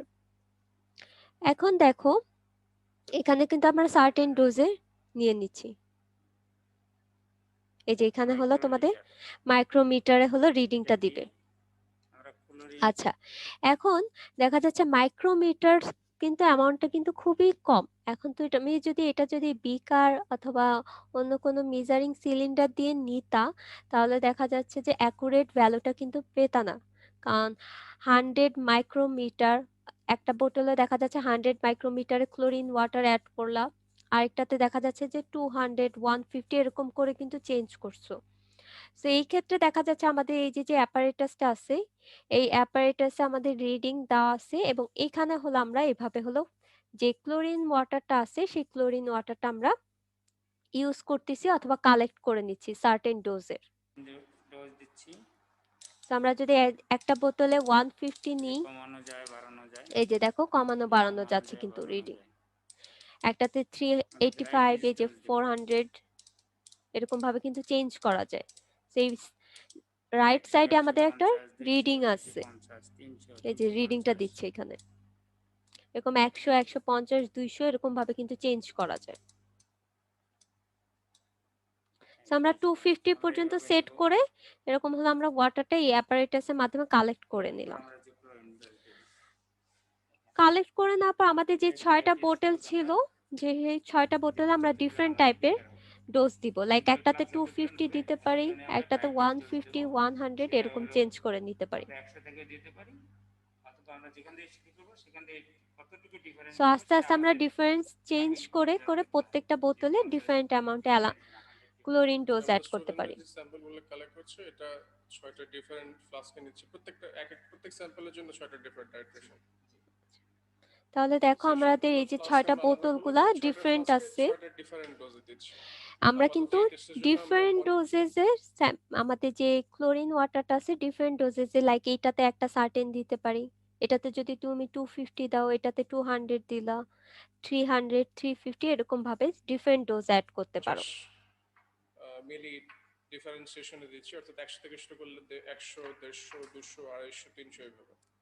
তাহলে দেখো আমাদের ক্লোরিন আচ্ছা, ওয়াটারটা একই তুমি অ্যাড করে এরপর নিলাম। এই যে এটার ভিতর কিন্তু এরপরে ক্লোরিন ওয়াটারটা ছিল। 30 মিনিটের জন্য আমরা রেখে দেব। আচ্ছা, তুমি যখন ক্লোরিন ওয়াটারটা অ্যাড করে দিছো, আমাদের অ্যাড করার প্রত্যেক পরে আমাদের স্যাম্পলের সাথে আমরা ফ্লাক্সটাকে ক্লোরিন ডোজিং অ্যাড করার 30 পরে সেটাকে মিনিটসের 30 মতো মিনিট রেখে দিব। রিঅ্যাকশনের ফার্স্টে জন্য শেক সময় দিতে হবে। করতেছি, শেক করার পর দেন আফটার তারপর 30 রেখে দিচ্ছি, minutes যাতে আমাদের যেই ক্লোরামিনের যে রিয়াকশন গুলো হয় পটাশিয়াম সেগুলা যাতে স্টার্ট হয়।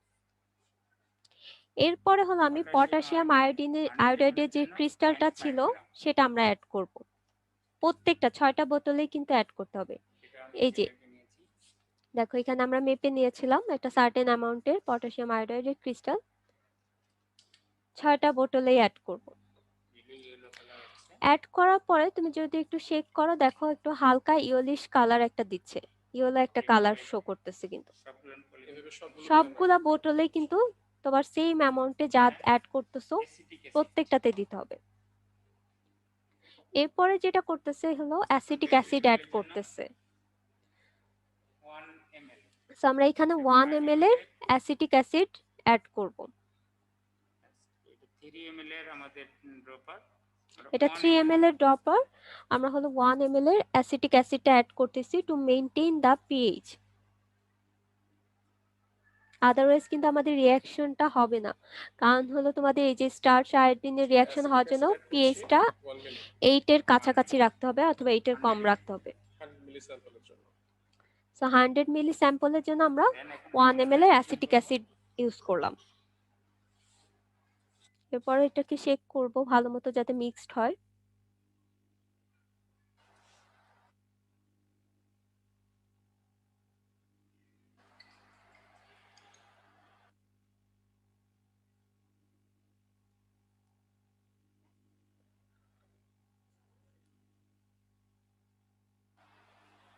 আচ্ছা, শেক করার পরে হলো এখন আমাদের কি করতে হবে, টাইট্রেশন করতে হবে। তো টাইট্রেশনের জন্য আমরা কি করেছিলাম, বুরেটে হলো আমরা সোডিয়াম থায়োসালফাইড কিন্তু অ্যাড করেছিলাম। সোডিয়াম থাইসালফেট তো এই যে হলো আমাদের সোডিয়াম যে থায়োসালফাইডটা আছে, সলিউশন তৈরি করা, সো সোডিয়াম থায়োসালফাইডের যে সলিউশনটা আছে সেটা হলো আমরা বুরেটের ভিতর অ্যাড করব।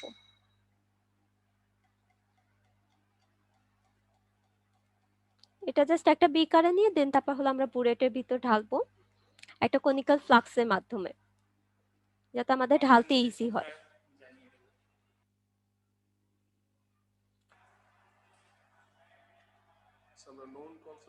সোডিয়াম থায়োসালফেট দিয়ে এবং আমাদের তুমি কিন্তু এটার কিন্তু নরমালিটিটা জানো। Sample with added potassium iodide এবং অ্যাসিটিক অ্যাসিডকে টাইট্রেট করব।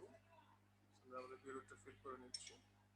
একদম আমরা ইনিশিয়াল পর্যন্ত ফিল করে নেওয়ার পরে আমাদের ইনিশিয়াল রিডিংটা আমরা দেখে নিব।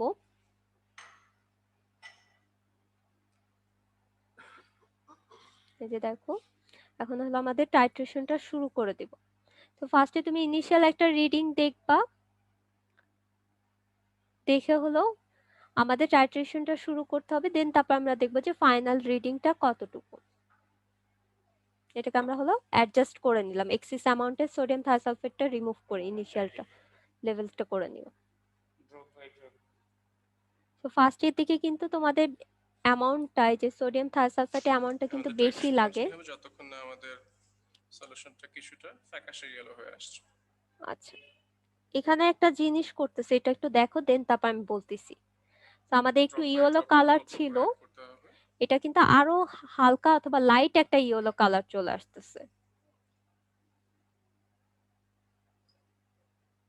এই যে দেখো, একদমই হালকা অথবা লাইট ইয়েলো কালার চলে আসছে।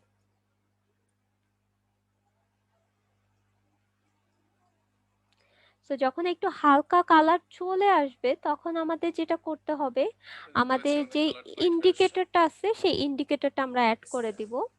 আমাদের যে স্টার্চটা আছে, ফাইন টিউনিং এর জন্য এখানে কিছুটা স্টার্চ অ্যাড করা হবে। আমাদের আমরা স্টার্চ জানি এখানে ইন্ডিকেটর, iodide দেওয়া আছে, স্টার্চ দিলে আমরা একটা ব্লুইশ কালার এক্সপেক্ট করতে পারি। স্টার্চটা তুমি যখন অ্যাড করবা, এই যে যে সলিউশনটা পেলা, এখানে একটা হলো ব্লু কালার তোমাকে প্রডিউস দিবে। 1 মিলি স্টার্চ 1 মিলি স্টার্চ তুমি অ্যাড করতেছো ইন্ডিকেটর, দেখো কালারটা কিন্তু চেঞ্জ হয়ে যাচ্ছে। দেখতে পাচ্ছি আমরা এটা সলিউশনটা ব্লু কালার। সো ফার্স্টে তুমি একটু শেক করে নিলে পুরো সলিউশনটা একদম ডিপ ব্লু কালার শুরু হয়ে গেল। কালারলেস স্টেট পর্যন্ত। তো আবার আমি টাইট্রেশনটা শুরু করব।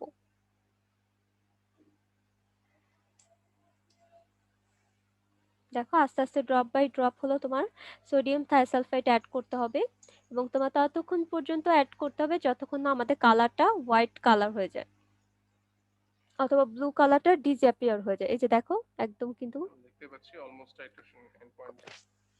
বেশি ড্রপ কিন্তু লাগবে না, একদম ইনস্ট্যান্ট 2-3 ফোঁটা মতো ড্রপ দিলে হয়ে যায়। সলিউশন এই কমপ্লিট যে একদম কালারলেস হয়ে গেছে, কালারলেস হয়ে যাচ্ছে। আয়ন হ্যাজ বিন টাইট্রেটেড এবং আমরা এন্ড পয়েন্টে পৌঁছেছি। তাহলে এখানে দেখো আমাদের বুয়েট রিডিংটা নিবা। ইনিশিয়াল রিডিংটা আমরা ফার্স্টে জেনেছিলাম, ফাইনাল রিডিং হচ্ছে আমাদের ফাইনাল রিডিংটা 5 এর কাছাকাছি আসছে, লাইক 5.1 or 2। লোয়ার মিনিটসকে যদি আমরা দেখি 5 পয়েন্ট। তো এখান থেকে হলো তোমার বুয়েট রিডিংটা থেকে ফাইনাল ইন পয়েন্টটা কতটুকু হচ্ছে সেটা আমি পেলাম। তো আমরা একই টাইট্রেশন প্রসেস সবগুলো ফ্লাস্কে। আচ্ছা, তাহলে দেখো এটা কিন্তু আমরা শুধু একটা বোতলের জন্য করলাম, আমাদের যে বাকি 5টা বোতল ছিল সবগুলা বোতলের জন্য কিন্তু সেম ভাবে করতে হবে। এখন এখানে একটা জিনিস দেখো, আমাদের যে স্টার্চ যেটা ছিল এটা কিন্তু আমরা সার্টেন অ্যামাউন্টে টাইট্রেশন করার পরে কিন্তু আমরা অ্যাড করেছিলাম। লাইক আমাদের যে ব্লু কালারটা যে প্রডিউস হলো সেটা কিন্তু আমরা স্টার্চটা কিন্তু ইনিশিয়ালি দিইনি, কারণ তুমি যদি ইনিশিয়ালি দিতা, ফার্স্টে আমরা কি করেছিলাম, আমাদের কিছু পোর্শনে অ্যামাউন্টটা টাইট্রেশন করে নিলাম এবং ইয়েলো কালারটাকে হালকা ইয়েলো কালারে নিয়ে আসছি। এরপরে হলো আমি ইন্ডিকেটরটা নিলাম, এবং এরপরে তুমি দেখো যে আমাদের যে সোডিয়াম থায়োসালফাইড সেটা কিন্তু খুব বেশি অ্যামাউন্টের প্রয়োজন পড়েনি, লাইক কয়েকটা ড্রপ তুমি যদি দাও তাহলে কিন্তু আমাদের টাইট্রেশনটা কমপ্লিট হয়ে গেছে। তো আমাদের খুব বেশি অ্যামাউন্টের ম্যাম, যাতে, হ্যাঁ বলো। ইনিশিয়াল ইয়েলো কালারটা কেন আসছিল?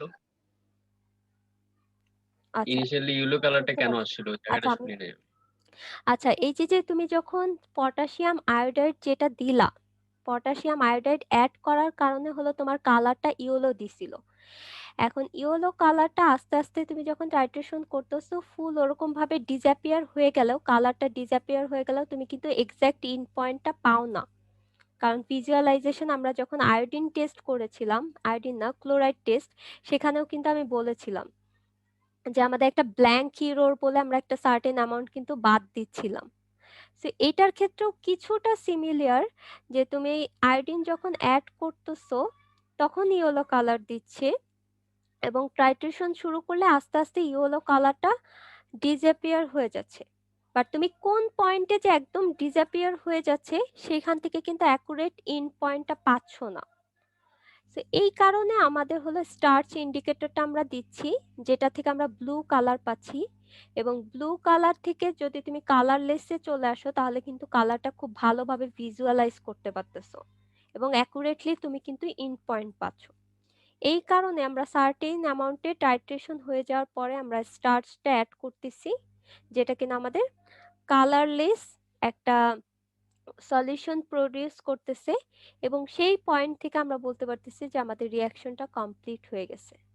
সো ফার্স্টে তোমার যে ইয়েলো কালারটা দিচ্ছে, এই ইয়েলো কালারটা প্রডিউস হচ্ছে আয়োডিনের কারণে। এই যে দেখো, এই যে আয়োডিনটা ক্লোরিনের সাথে রিয়াকশন করতেছে, এই যে পটাশিয়াম আয়োডাইড যে তুমি অ্যাড করলা, এই যে দেখো আমাদের 1 গ্রামের মতো তুমি পটাশিয়াম আয়োডাইডটা অ্যাড করছো।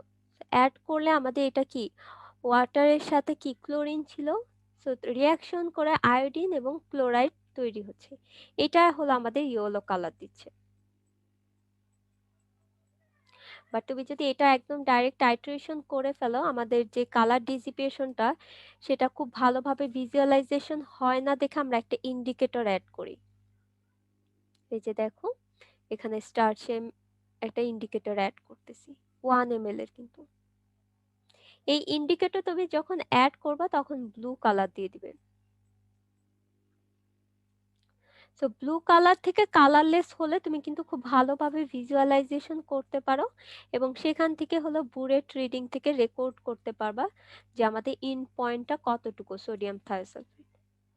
তাহলে ইনিশিয়াল রিডিং জানো, ফাইনাল রিডিং জানো, এই দুইটার ডিফারেন্স থেকে কি পাচ্ছ? সোডিয়াম থায়োসালফেট পাচ্ছ। আর নরমালিটি তো তুমি জানোই, সো এখান থেকে হলো আমাদের মাল্টিপ্লাইং ফ্যাক্টরটা কত সেটা বের করে নিবা। আর এটা হলো আমাদের কত ছিল, 100 ml এর স্যাম্পল। তাহলে এই ছিল মোটামুটি আমাদের এক্সপেরিমেন্টটা, কিভাবে আমরা ব্রেক পয়েন্ট ব্রেক পয়েন্ট না, আমরা হলো রেসিডুয়াল ক্লোরিনের অ্যামাউন্টটা জানতে পারি। তাহলে আমাদের এই গ্রাফটা বুঝতে পারলাম, এই যে আমাদের রেসিডুয়াল ক্লোরিনটা কতটুকু প্রয়োজন সেটা কিন্তু আমরা জানতে পারবো। তাহলে এই ক্যালকুলেশন এবং প্রসিজারটা কি বুঝতে পারছো সবাই? একটু বলো তো।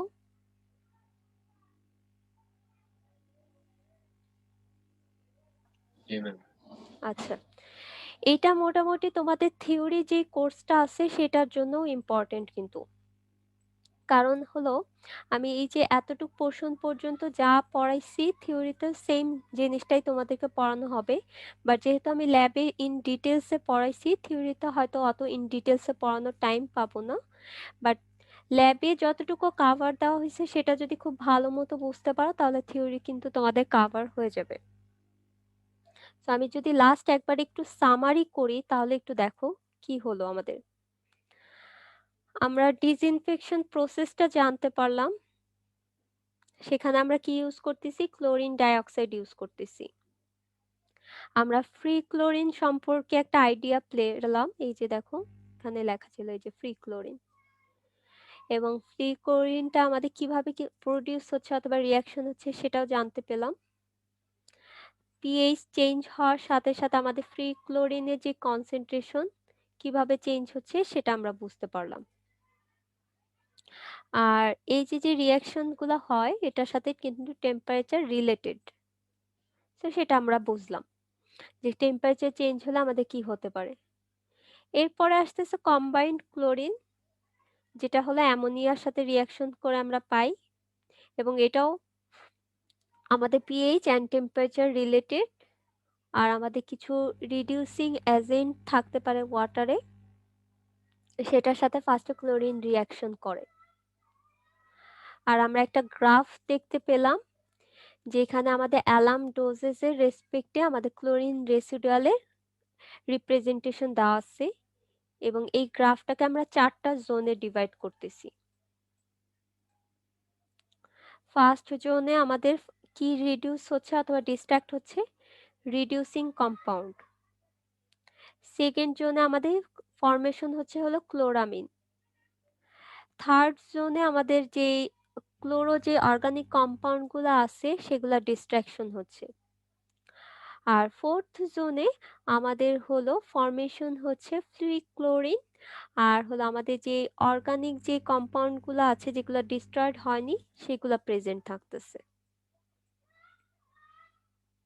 আর এখানে আমরা আরেকটা টার্ম জানতে পেলাম যেটা হলো ব্রেক পয়েন্ট অথবা ব্রেক পয়েন্ট ক্লোরিনেশন, এবং ব্রেক পয়েন্ট ক্লোরিনেশন থেকে আমরা কিন্তু ক্লোরিন ডিমান্ড কতটুকু সেটা আমরা বুঝতে পারলাম।